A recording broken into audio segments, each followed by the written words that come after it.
going to be showing you how to process wool. So the first step would be to get your gloves on. We're going to be processing wool that is straight off the sheep, so it's a bit dirty. I got this wool from a local farmer. I'm going to take some out of the bag and put it in a plastic bin. This process of picking apart little pieces of dirt and grass and poop and anything else, this is called skirting.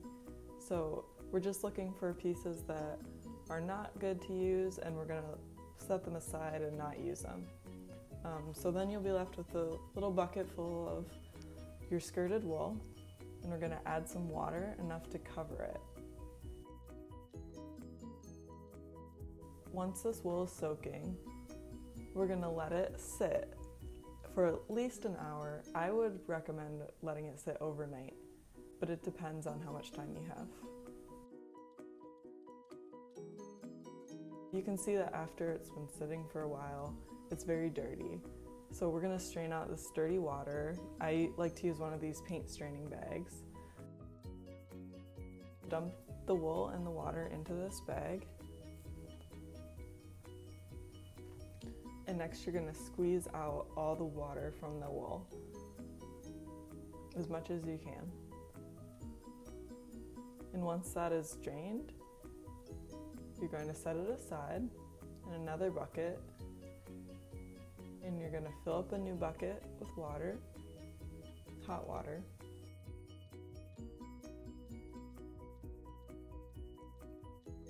And then you're going to add some dish soap. So I would definitely recommend adding the dish soap after the hot water so it doesn't get all bubbly and sudsy. So then you add the wool to this hot soapy water, mix it around a little bit. Now repeat this step 5 times.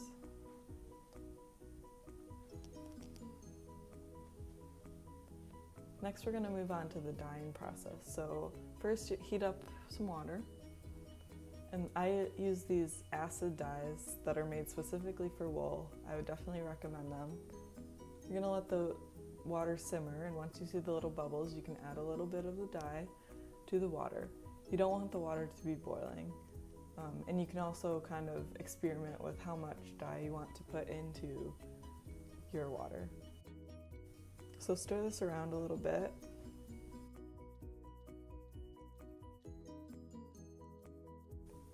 And then you're going to add your wool.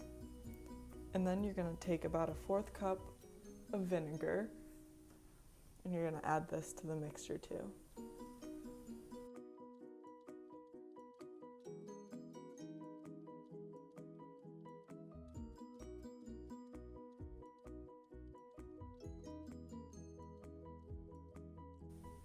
You're going to want to stir it all around and make sure that all the wool is covered with water. You're going to let that simmer for a little bit.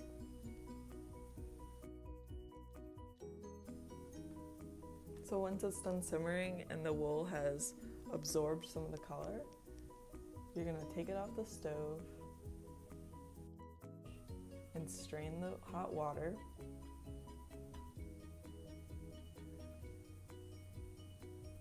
I would recommend adding some cold water so that you don't burn yourself if you want to do this right away, or you can just let it sit for a while. So you're going to strain the dye out of the wool and then rinse it until the water runs clear.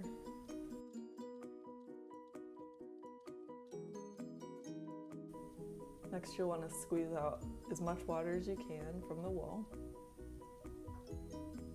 and then let it sit to dry. The next step in this process is called carding.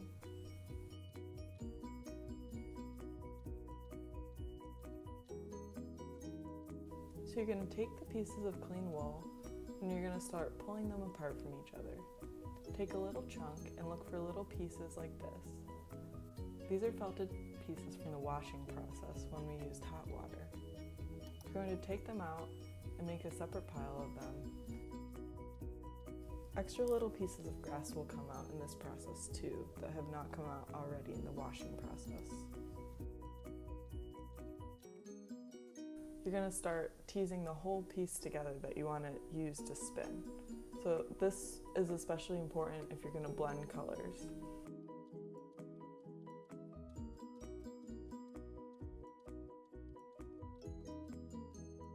Next, you want to add the pieces of wool to the carders.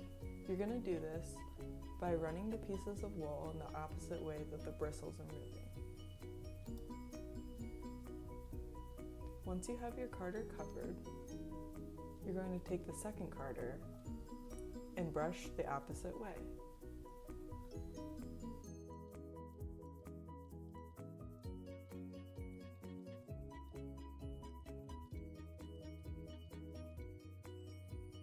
Brush many strokes in the same direction, and then take the opposite carder to transfer the wool onto one carder.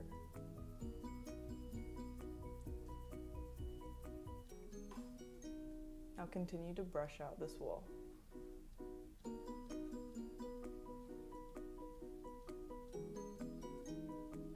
You may want to transfer the wool a few times. You also may find pieces of felted wool that you missed before that you can take out of this. Next, you'll use the carder to create a little roll leg out of the wool. This is when you use the carder to brush the wool into a cylinder.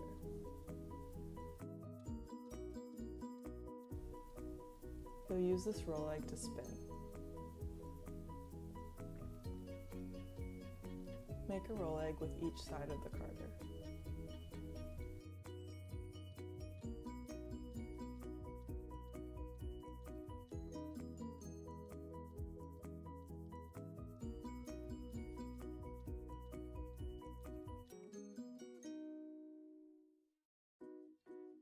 Now you're ready to spin.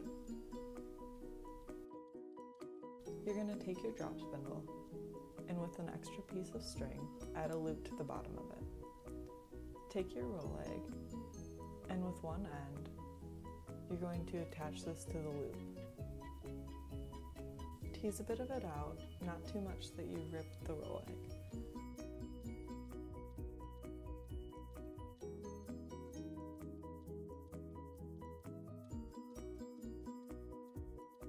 And then give your spindle a spin.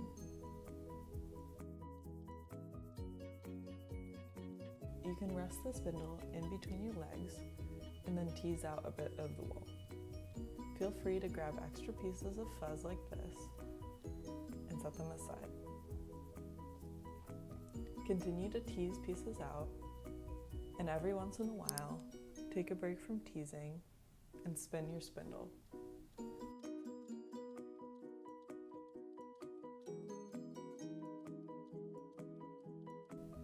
Once you get a good amount on your spindle, you can roll it onto the bottom of your spindle. Make sure to leave a tail so that you can keep making thread at the top. Tease out more of the wool, give it a spin, let it rest, and continue to tease. The twist will follow up as you go.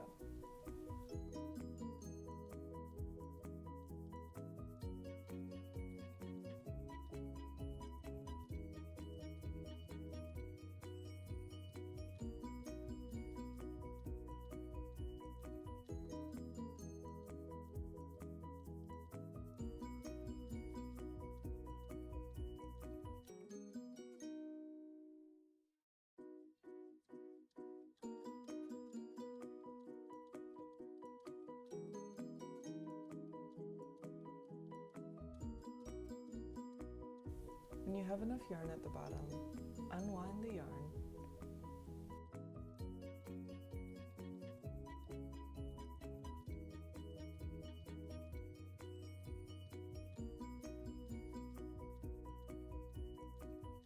Off the end. You can do this by twisting the opposite direction and pulling. Then line up the two ends, straighten the piece of string, and release the bottom. Your yarn will twist automatically.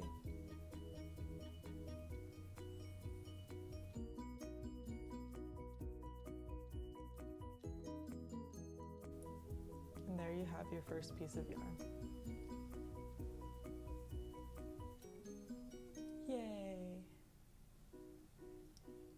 Now you can use this yarn to weave. Take the piece and go over and under.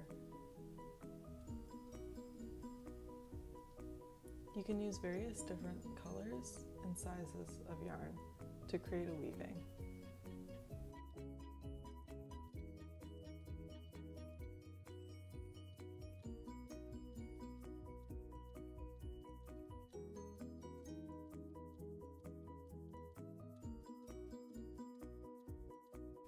For my weaving, I use undyed yarn for the clouds of the landscape and different colors of dyed yarn for the rest of it.